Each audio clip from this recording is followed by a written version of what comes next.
What's up, everybody? It's Pykel with League of Items, and yesterday was a very good day. I came in first place by myself in the Shock Blast. So, instead of talking right now, I'm going to play the greatest song in the world. No, you don't need the. I'm doing legend. He a legend. He a legend. He a legend. He a legend. He a legend. He a legend. He a legend. Welcome to the league. To the league. To the league. To the league. To the league. Welcome to the league. To the league. To the league. To the league. To the league of items. Pykel money, Pykel money, Pykel money. We making Pykel money. Payday, about to throw a rack on China. Need some DFS advice, where can I find some? League of Items got the sheet with all the lineups and all the stacks that you need to get to diamond. League of Items! Getting gold, that's the goal. Keep on winning on a roll. Kill 4 dragons, got soul. Now you got nowhere to go. Teleporting top to bot. Dive your carry on the spot. That's an ace. Wreck your base. Wear my crown. We on top. It's the league. It's the league. It's the league. It's the league. It's the league of items. League of Items! Welcome to the league. To the league. To the league. To the league. To the league of items. Legend. He a legend. He a legend. Legend, legend, legend, legend, Legend. legend, legend. Legend. That song never gets old. Never gets old. So before...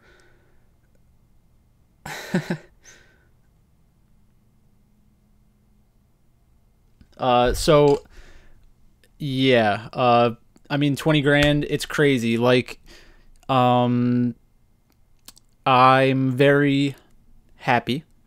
I'm very thankful, especially to the Discord community that we've kind of built up, and the Patreon supporters. We had a lot of good wins today, for a lot of people. So it's not just about how I did today, but MU Warriors, who has supported me in the past. He gave me a couple $100 when he won a lot of money earlier in the year. He won 20 grand today, so congrats to him. He won that in the $555 contest. Goading from the Discord community. He's very active. He talks to everybody. He gets in fights. he gets in a decent amount of fights, but you know, it's better than not having somebody to talk to. Like, and I honestly mean that. Like, it is kind of a troll thing to say, but like when you have somebody who's willing to argue with you about this kind of stuff, it makes you reinforce your opinions on a lot of things.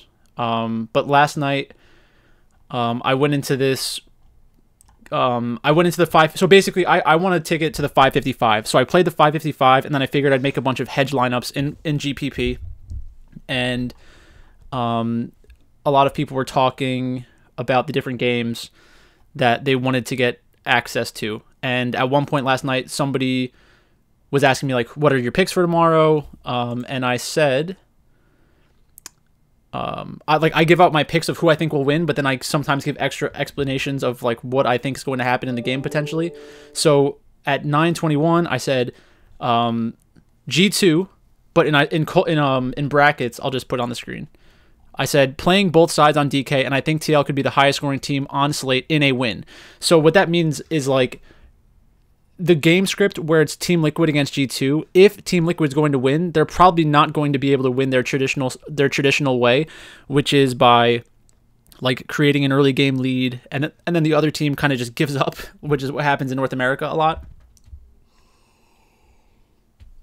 And we really did see some great League of Legends today from teams like Fnatic, teams like Team Liquid, where they were the underdogs going into a matchup. They played aggressive and they played to win. And that's how you have to play League of Legends. So I said both sides. Suning, I got right. DRX, I got right. Gen G, I got wrong. But my explanation was Gen G with upside. That seems huge because Fnatic seems to fit their style in terms of fighting for objectives. So I had a lot of Gen G last night, which didn't work out. But for that same reason, you could have easily thought to yourself, like, you know, if the two teams are like similar play styles and they're going to clash over a lot of objectives, like you could easily say to yourself, I'm going to throw in a $15 lineup on Fnatic because they stylistically make sense together. That's like playing the Rockets against the Warriors or something, where you know that both teams are going to shoot a lot of threes. It's just you have to find these kinds of spots that make sense. And then I said Top Esports and LGD with big upside because TSM is going to have a game soon similar to their matches with 100 Thieves, and I still think that's the case. But we had some other stuff going back and forth in the Discord. So some people were questioning how good Pyosik is. I think he's good. Waco Kid said, I don't think I'm playing any dogs on this slate. Maybe one long shot on TSM, but it's going to be mixes of the favorites for me today, unless Pykel sways me on one of the other dogs. And then Lol said, what's the FlyQuest versus Unicorns of Love game? And then we kind of, I think at that point he went to go look at my picks, and he said, Pykel may have swayed me. I just entered a $44 entry with a TL stack. Fingers crossed. So hopefully he won. He hasn't said anything yet though. But then Goading he put his lineup. He explained to us that he was going to play a Team Liquid stack. Yeah. Then we had somebody in the chat talking about Team Liquid and Top Esports again. And then people were asking about who I would play from Team Liquid. I said, so in response to Lol's question, he said, like, what's the FlyQuest Unicorns of Love game? And I said, LGD, TSM, and G2 Team Liquid would be my guesses. I said, and then someone asked me, who would I play from Team Liquid specifically? I said, I think if the game goes super long, they try to funnel resources into tactical, which they did, but Jensen was the one who had the best game. And then, yeah, and then I had a pretty crazy sweat. So after the, after that game, after the Top Esports game, I knew I was in first place by 3 points. Osmo was in second. There were a lot of people with good lineups in here. And yeah, that's how you get onto some of these plays. So somebody yesterday asked, like, let me just find it, because it's like I'm not doing these, I'm not like sharing these things to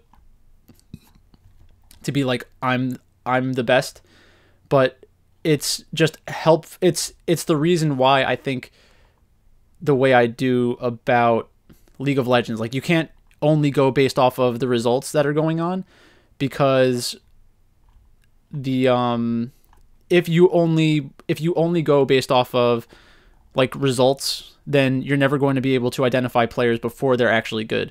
So I think somebody was talking about Selfmade against Pyosik, and I said Pyosik is a very good player and he's going to be a good player. I rank on the upside I see. If you only base your opinion on what you see on stage, you'll never be ahead of the curve. And that's what we're trying to do, is to be ahead of the curve. Ahead of the curve for DFS and stuff like that.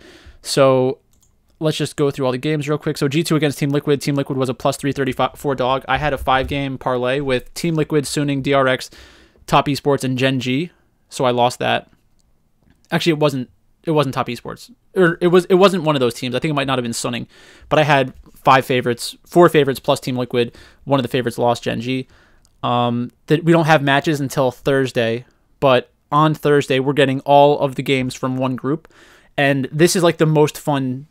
These are the most fun days for League of Legends, because you have not necessarily for betting, but for real life. Like, you get all of these games in one go. So like everybody's playing 3 games on that day, and you see a lot of like meta shifts. People start like leveling each other in terms of thinking about what champions are good against which teams.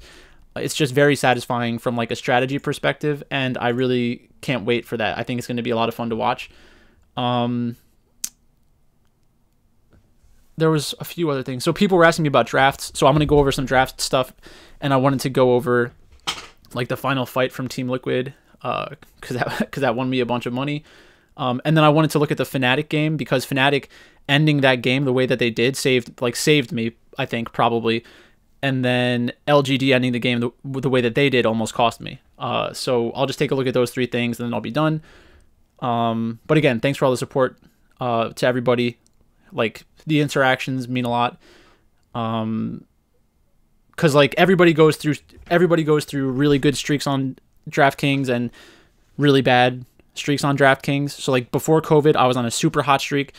Then during coronavirus, when the contest got bigger, I was trying to compete with the bigger players because I wanted to make a name for myself, and I lost a little bit of money. I lost a decent chunk of what I had profited, and then I made my way back to like a good sizable profit, and now it's all gravy. So I mean, I'm just very happy and very thankful today. So Waco Kid played the $44 on DraftKings and took second place with his Team Liquid stack. So good for him. He's one of the most supportive people for the channel and for the Discord and everything. So I'm not trying to like single any people out, but he just happened to message on Discord. So shout out to him. But okay, let's take a look at the games that are going to happen. At the games that happened yesterday, and then I'll probably make a video tomorrow for the next slate. So let's just get into this. Okay, so basically, let's go back just a little bit. Let's see what they were trying to do. So obviously right now, Team Liquid is destroying a couple of objectives. G2 is getting a little afraid. Team Liquid got Broxa onto Graves, and Graves is a great champion. Everybody who watches this channel understands that I think Graves is the most important champion in the game right now. I'll turn off my camera. So I think that was a mistake from G2, and anybody who's not playing Graves, like you just got to realize how strong it is. And it's honestly another reason why I picked Team Liquid, because I knew that G2 wasn't going to play it again. Yonkos had a horrible Graves game, even though they won, I think. So 19-9. Alistar goes in for a desperation engage with Wonder. So Core JJ went in for an aggressive engage. They withstood that, and then they kind of chased down a little too far. So Mickey dies. So now it's a 4-on-4, and Team Liquid can kind of smell blood in the water. So they're just going to push again because they have this gigantic wave. They still have a lot of their ultimates. They have Volibear who can dive towers very easily. They take another tower. They take the inhibitor. And then it looks like Baron's coming up. So G2 decides to chase down. And then it's just been like one extended fight until this point, right? So Core JJ is back up again. He gets an engage on the perks, and they get an ace. Or maybe not an ace. Yonkos might not die. But basically, that's the game. And I'm not trying to say that G2 did a bad job playing the game or Team Liquid did a good job playing the game. Like, you can't know that kind of thing before the game starts, but you can only know, like, does the underdog have a chance in this match? And obviously every underdog has a chance. It's a non-zero probability that an underdog wins. But you're not only looking for underdogs that can win, you're looking for underdogs that have the high upside when they win. And Team Liquid's average kills is low because they play in North America. In the play-in stage, they had some bigger performances, and a lot of it has to do with the mentality of the teams they're playing against, which is different at a World Championship than in regular season play. So Suning against Machi, that was a pretty basic game. DRX against FlyQuest. I think, yeah, FlyQuest did a really good job in the early game, but they were never able to grow like a gigantic advantage. And then DRX just started winning team fights. This was actually a very important part where Ignar took a risky engage and kind of baited his team into dying. So unlucky, but can't do anything about that now. Top Esports. So Top Esports, this was a pretty insane game from Top Esports. They just continuously went after kills, which is like, which is a good thing for DraftKings, obviously, and that's one of the reasons why we love playing them. Knight has been Knight has been due for regression for a long time in terms of his kill percentage on his team. His kill share is like it was like 79% or something like that, and that's just not sustainable really. Even in their victories. So like on average, Top Esports has like 17 kills a game or something like that at the World Championship. And I'm sure that their regular season, it was even more in China because everyone was just willing to fight them. But now we get some more organized play at the World Championship, and that's helping the other players on Top Esports. And also now Knight is a known commodity or a known quantity where people want to make sure they're not letting him get fed because he has those extremely high pop-off games. So we got 21 kills. And there's still more kills coming. So they get Baron, they get 1 kill. And then they backed off again. Like they just kept going back and forth. So 25, 26, and they ended up with 27 kills. So that was great for me. The thing is, like, even though they had 27 kills, the way that the kills were distributed throughout the team, and the way that they were distributed through the team, and like the number of assists and everything on these kills, made it so that it wasn't very. It wasn't like I was dead for not having them on DraftKings. They were less correlated, I should say. So this is one of the final plays. This is the final play of the game. So Gen G sees that Fnatic is split up. There are 3 members in the mid lane, and they go for like a pincer move to hit them from both sides, flanking them from both sides. Nemesis hits a good Orianna ultimate. A lot of this game was decided in the early game, where Fnatic continuously punished Life for not having flash. And then they actually threw away their lead. They threw away a lot of their lead, and it felt like Gen G was getting all the momentum.